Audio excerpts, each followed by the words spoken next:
आगे के कारवा को बढ़ाते हुए मैं मंच पर आमंत्रित करना चाहती हूं उषा देवी अग्रवाल मैम को, महापौर कटिहार नगर निगम से हमारे बीच आई हैं ma'am. Please ma'am, welcome on the stage. और साथ ही साथ मैं बुलाना चाहूंगी अमित कुमार जायसवाल उर्फ विक्की जी को, जो कि सामाजिक कार्यकर्ता हैं, जिनका समाज में अपना एक अलग तरह का योगदान है। और इस कड़ी में मैं अपने संपादक अनुराग सर को भी मंच पर बुलाना चाहती हूं कि एक एक करके दोनों लोगों को आप अपने हाथों से सम्मानित कीजिए। उषा देवी अग्रवाल मैम, महापौर कटिहार नगर निगम, हम सबके बीच में चलकर आई हैं। इन्होंने अपना बहुमूल्य समय हम सभी को दिया है। एक बार जोरदार तालियां मैम के लिए बजनी चाहिए। इस कन्क्लेव की खासियत यही है कि अलग अलग क्षेत्रों में विशेष योगदान देने वाले लोगों की जो उपस्थिति है वो हम सबके बीच में बनी हुई है, और इस कन्क्लेव की जो उपलब्धि है वो इसी में शामिल है। अमित कुमार जायसवाल उर्फ विकी जी, जो कि एक सामाजिक कार्यकर्ता है, सामाजिक कार्यों में उनका जो रुझान है बहुत ज्यादा है, समाज के लिए उन्होंने बहुत कुछ किया है, उनके लिए जोरदार तालियां हो जाए। और उषा मैम से मैं अनुरोध करूंगी कि मैम आप मंच पर ही बनी रहें, क्योंकि आगे की जो हमारी बातचीत है वो आपके साथ ही होने वाली है। मैं अपनी सहायक करिश्मा को आमंत्रित करना चाहूंगी मंच पर, और इस प्रोडक्टिव बातचीत का जो कारवा है वो बिल्कुल जारी रहेगा, सिलसिला टूटेगा नहीं। आप सभी यहाँ बैठिए और इस बातचीत का आनंद लीजिए। जी, बहुत बहुत धन्यवाद सृष्टि। तो अब इस सुखद बातचीत को हम आगे बढ़ाते हैं, और आज हमारे साथ बातचीत करने के लिए कटिहार नगर निगम की महापौर उषा देवी अग्रवाल जी मौजूद हैं। इनसे बातचीत करते हैं कि जब आप महापौर बनी, पहले तो बहुत बहुत स्वागत है आपका मैम। आप महापौर बनी, सबसे पहले आपकी प्राथमिकता क्या रही? धन्यवाद। सबसे पहले तो मैं कशिश न्यूज को धन्यवाद देना चाहूँगी कि उन्होंने मुझे आमंत्रित किया यहाँ पर आने के लिए। और जब मैं पहली बार महापौर बनी थी तो मेरी प्राथमिकता यही थी कि जिस भी वार्ड में कच्ची नली गली है उसको हम कम से कम, जैसे सरकार का नियम है कच्ची गली है उसमें पहले ईंट का सोलिंग किया जाता है, और उसके बाद जब ईंट सोलिंग का काम का 4-5 साल हो जाता है उसके बाद हम उस पर पेपर्स लगाते हैं, और उसको भी 4-5 साल हो जाता है उसके बाद हम उस पर पक्का करते हैं। तो मेरी यही प्राथमिकता थी कि जिस भी गली वार्ड में कच्ची गली है उसमें कम से कम ईंटा वाला काम तो करवा दे हम, जो लोगों को आने जाने में सुविधा हो जाए। आपके कंधों पर बहुत बड़ी जिम्मेदारी है। आप क्या सोची हैं, आगे की योजना क्या है, और शहर को स्मार्ट सिटी बनाने को लेकर योजना क्या है आपकी? योजनाएं तो बहुत हैं शहर को स्मार्ट सिटी बनाने के लिए। जैसे अभी हमारे कटिहार में बुड़कों के द्वारा ड्रेनेज सिस्टम बनाया जा रहा है। तो कटिहार शहर एक कटोरा नुमा शहर है, तो इसमें पानी की बहुत ज़्यादा समस्या रहती है। तो ये बुड़कों वाला जो नाला का स्मार्ट ड्रेनेज सिस्टम जो बन रहा है, अगर ये हमारा पूरा हो जाता है तो शहर में पानी की समस्या बहुत हद तक दूर हो जाएगी।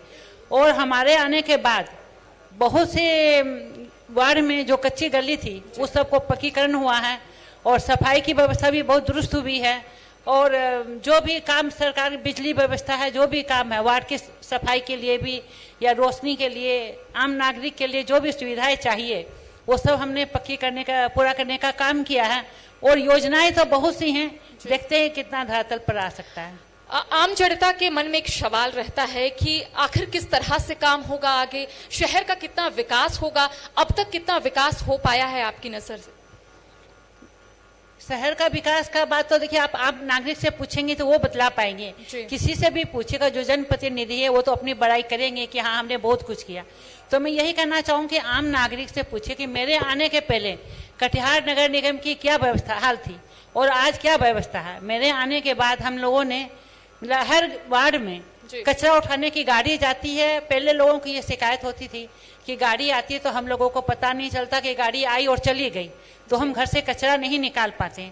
तो हम लोगों के आने के बाद हम लोगों ने ये व्यवस्था की कि जो भी गाड़ी जाती है उसमें बाजा बजता है, गाड़ी वाला आया घर से कचरा निकाल, तो लोगों को पता चल जाता है और लोग घर से अपना गाड़ी कचरा निकाल के बाहर दे पाते हैं। आपने कहा कि पानी की समस्या यहाँ बहुत है। अब मौसम जो है बदल रहा है, बारिश का मौसम आ रहा है, जल जमाव की स्थिति उत्पन्न हो जाती है, जो आम जनता है उन्हें काफी परेशानी होती है। तो क्या कुछ योजनाएं फिलहाल नगर निगम की तरफ से की जा रही है? नगर निगम कितना तैयार है? नगर निगम पूरी तैयार है, और पानी की व्यवस्था जैसा मैंने आपको कहा कि स्टॉर्म ड्रेनेज वाटर सिस्टम बन रहा है, वो बनेगा तो पूरा पानी का निकासी हो जाएगा। लेकिन अभी भी बारिश होती है तो 1 घंटा 2 घंटा पानी सड़क पर रहता है और फिर पानी निकल जाता है। और जो निचली जगह है, निचले इलाके में जो पानी जमा हुआ रहता है, वहाँ से शिकायत आने से हम लोग, टंकी हमारी पानी खींचने वाली है, उससे हम लोग पानी खींच के बाहर फेंकते हैं। आधुनिक शहर बनाने को लेकर क्या कुछ आपने रोड मैप बनाया है? क्योंकि सवाल लगातार उठते हैं जनता की तरफ से कि आखिर आधुनिक शहर कैसे बनाना है। जो लाइटिंग हम देखते हैं शहर में, वो लाइटिंग बहुत कम इलाके में रहती है, तो कैसे, क्या योजना है, क्या रोड मैप आपने तैयार किया है कि यहाँ की जनता को सहूलियत मिले?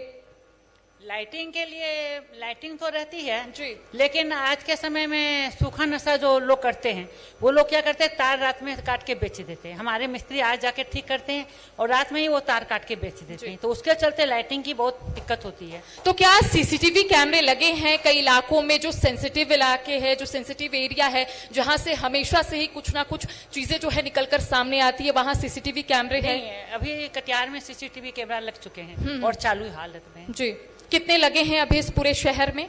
268 लग चुके हैं। महिलाओं की सुरक्षा को लेकर सवाल उठते हैं, तो सीसीटीवी कैमरे अगर लगेंगे बहुत सेंसिटिव एरिया में, तो महिलाओं की सुरक्षा को लेकर सवाल नहीं उठेंगे शायद? नहीं, सही बात है। सीसीटीवी कैमरा रहने से हम क्राइम करके जो भागते हैं, क्रिमिनल लोग, उन लोगों को पकड़ सकते हैं और प्रशासन को भी सुविधा होती है कि सीसीटीवी कैमरा देख के वो कोई भी क्रिमिनल भाग रहा तो उसको पकड़ सके। डंपिंग यार्ड की स्थिति क्या है फिलहाल कटिहार में? क्या कोई डंपिंग यार्ड ऐसा कहीं जगह बनाया गया है जहां पर गार्बेज एक जगह जमा हो? कटिहार में उदामा रेखा में वार्ड नंबर 43 में डंपिंग यार्ड बनाया गया है, जहाँ पर पूरे शहर का कचरा उठा के वहाँ पर किया जाता है, उसका निस्तारण भी होता है। अगर आपने डंपिंग यार्ड, आपने कहा कि एक सुनिश्चित जगह जो है वहां पर डंपिंग यार्ड बनाया गया है, लेकिन अगल बगल के लोगों की परेशानी उत्पन्न हो जाती है, कभी प्रदूषण, कभी स्वास्थ्य संबंधित कोई समस्या उत्पन्न हो जाती है, तो उसके लिए क्या वैकल्पिक व्यवस्था आप लोगों की तरफ से की गई है? अभी तक तो ऐसी कोई शिकायत नहीं आई है जी। और डंपिंग यार्ड में जो भी कचरा जाता है उसके ऊपर केमिकल का छिड़काव होता है, जिसके चलते कीटाणु भी नहीं हो और दुर्गंध भी नहीं फैले। चलिए, अभी बहुत सारी ऐसी जनता, बहुत सारे ऐसे दर्शक हमें देख रहे हैं, उनके जहन में एक सवाल होगा कि अभी नगर निगम की तरफ से क्या कुछ योजनाएं धरातल पर दिखेगी? निगम की योजनाएं तो बहुत सी हैं, लेकिन हर चीज के लिए जमीन हमको कहीं नहीं मिल रही है और निगम की भी खाली जगह कहीं नहीं है। हम लोग डीएम सर को लिखे हैं कि हम लोगों को इस काम के लिए जमीन उपलब्ध करवाए तो हम इस योजना को धरातल पर ला सकें। कटिहार शहर में हमने सुना कि ट्रैफिक की समस्या बहुत रहती है, इसको लेकर क्या चौड़ीकरण की आपने योजना बनाई है? क्या ऐसा सोचा है आपने? कटिहार में ट्रैफिक की समस्या बहुत ज्यादा है, आपकी बात सही है, लेकिन सड़क चौड़ीकरण हम नहीं कर सकते। अगर सड़क चौड़ीकरण करेंगे, हमको लगता है कि आधा शहर डैमेज हो जाएगा, क्योंकि हर गली छोटी गली है और उसके ऊपर भी आम पब्लिक। तो पार्किंग की व्यवस्था अगर एक जगह पर रहे तो शायद ट्रैफिक थोड़ा कम होगा। नहीं, इतने बड़ा एरिया को हम एक जगह ट्रैफिक नहीं कर सकते और ट्रैफिक का स्टेशन बनाने के लिए भी हमको जगह चाहिए और जगह की उपलब्धता नहीं है। क्या कोई ऐसा कॉम्प्लेक्स बना है जहां पर पार्किंग हो सके? हम लोगों का प्रोग्राम था कि सही चौक के ऊपर में जो बस स्टैंड है पुराना वाला, उस पर हम लोगों का ब्लूप्रिंट तैयार था कि नीचे में हम लोग पार्किंग बना देंगे, ऊपर में हम लोग बिल्डिंग बनाएंगे मॉल जैसा बना के। जैसे कि कटिहार शहर में बहुत सी बैंकें हैं जो बाजार में हैं और उसके चलते बैंक में आने जाने वाले आदमी अपने घर के बैंक के सामने में मोटरसाइकिल वगैरह खड़े कर देते हैं, उसके चलते जाम की समस्या बहुत होती है। हम लोगों का यही विचार था कि अगर हम वो जगह में बना सकें, अगर हम नीचे पार्किंग 2 तल्ला पार्किंग होता और 4 तल्ला ऊपर में मॉल बनता, तो शहर में जितने भी बैंक हैं उसको उसमें शिफ्ट करते तो वो पार्किंग की समस्या भी दूर होती और जाम की समस्या भी दूर होती। नगर निगम की योजना अंतिम व्यक्ति तक कैसे पहुंचे, इसको लेकर क्या तैयारी है नगर निगम की तरफ से? निगम के तरफ से जैसे हर विभाग का बंटवारा किया हुआ है, हर विभाग के पदाधिकारी हैं और जिस भी विभाग की जो समस्या आती है उस पदाधिकारी को दे दिया जाता है और वो उस समस्या का निदान करते हैं। जनता काफी उम्मीद लगाए बैठती है कि आखिर नगर निगम की तरफ से उनके लिए क्या व्यवस्था की जाएगी। क्या व्यवस्था अब हमें नया कुछ दिखेगा इस बार? नई व्यवस्था में तो अभी अभी फर्स्ट बार हम आए हैं और अभी 3.5 साल का समय हुआ है, तो अभी उतनी हम नई व्यवस्था देने की स्थिति में तो है नहीं, क्योंकि सरकार की गाइडलाइन के भी अंडर हमको काम करना पड़ता है। सरकार की गाइडलाइन से बाहर हम कुछ नहीं कर सकते हैं। तो नई व्यवस्था में हम यही है, पार्किंग की व्यवस्था दे सकते हैं लोगों को, और सफाई है, बिजली का जो समस्या है, और जैसे सरकार की आवास योजना आती है तो उसके ऊपर में भी हम लोग पूरी तरह से काम कर रहे हैं। हम लोग के आने के बाद आवास योजना में बहुत काम हुआ है। अगर शहर को सुंदर बनाना है तो जनता अगर आपके साथ है, आम लोग आपके साथ है, तो शायद शहर जो है विकास कर सकता है। क्या जनता का साथ आपको मिल रहा है? नहीं, जनता का साथ तो हमको भरपूर मिल रहा है, लेकिन मैं आम नागरिक से यह भी कहना चाहूंगी कि जैसे आम नागरिक, जैसे किसी घर में सर्वेंट नहीं आया और कचरा वाला गाड़ी आ गया तो वो खुद से कचरा देने नहीं जाएंगे। मेरा सर्वेंट नहीं आया, सर्वेंट आएगा तो कचरा देगा।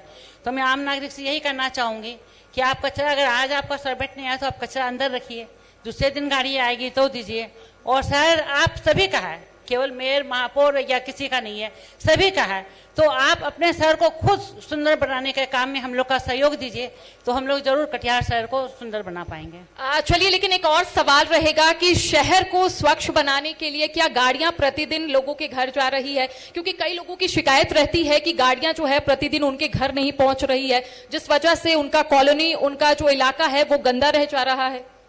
गाड़ियां तो 45 कटिहार में 45 वार्ड है, 45 वार्ड में गाड़ी जा रही है। हो सकता है कभी कभी नहीं जा पा रही हो, कोई अपनी दिक्कत के चलते, लेकिन 45 वार्ड में गाड़ी जाती है और गाड़ियां डेली जा रही है और कचरा भी उठ रहा है। और लेकिन कुछ असामाजिक तत्व जैसे होते हैं कि जैसे हमारे कटिहार में नगर न्यू मार्केट है, उसमें हमारे दिन में हम सफाई नहीं कर सकते कि फल सब्जी की पूरी मंडी है वो, तो उसमें हमारी रात में सफाई होती है। तो उसमें डिवाइडर बना हुआ है, तो उसमें लोग सब क्या करते हैं, आम पब्लिक उसमें कचरा डाल देते हैं। एक और हमने देखा कि वेंडर मार्केट, जो आपने कहा कि एक जगह सब्जी वाले जो है सब्जी लगाते हैं, लेकिन हमने देखा कि सड़क के किनारे जो है कई सब्जी वाले सब्जी लगा रहे हैं। तो क्या उनके लिए कोई जगह अलॉट किया गया है ताकि एक जगह सब रहे, जाम से मुक्त हो यहाँ के लोग? देखिए, न्यू मार्केट हमारा मंडी है, बड़ी मंडी है, वहाँ पर सब तरह के सब्जी फल सब चीज मिलते हैं। और आज के समय में लोग भी सुविधा खोजते हैं। अगर आज हम वहाँ हमारे सड़क के बाहर में कोई सब्जी बेच रहा है, हम अगर नहीं लें तो वहाँ कोई नहीं बैठेंगे, लेकिन लोग भी सुविधा खोजते हैं कि उतना दूर न्यू मार्केट क्यों जाएंगे, हमको यहीं पर मिल रहा तो हम यहीं पर खरीद लेते हैं। तो जब उनकी सब्जी वहाँ बिक रही है तो वो बैठेंगे ही। तो हम अगर वहाँ पर सब्जी नहीं खरीदे, सामान नहीं खरीदे, तो वो लोग नहीं बैठेंगे। और वेंडिंग जोन बनाने के भी हम लोग जगह खोज रहे हैं, जैसे ही जगह मिलेगी तो हम लोग वेंडिंग जोन भी बनाएंगे। आने वाले समय में यहाँ की जनता को क्या दिखेगा? आखिरी सवाल रहेगा। यहाँ की जनता को मैं साफ स्वच्छ सुंदर कटिहार देने के वादा करते हैं।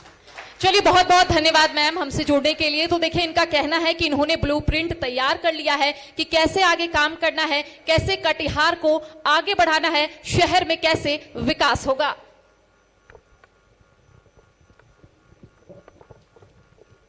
बहुत बहुत शुक्रिया करिश्मा आपका भी और उषा देवी अग्रवाल मैम का भी। मैम, आपने शहर के विकास के बारे में बातचीत की, ब्लूप्रिंट के बारे में बातचीत की, शहर को किस तरीके से स्मार्ट सिटी में कन्वर्ट करना है, इन तमाम परियोजनाओं को लेकर आपने चर्चा की।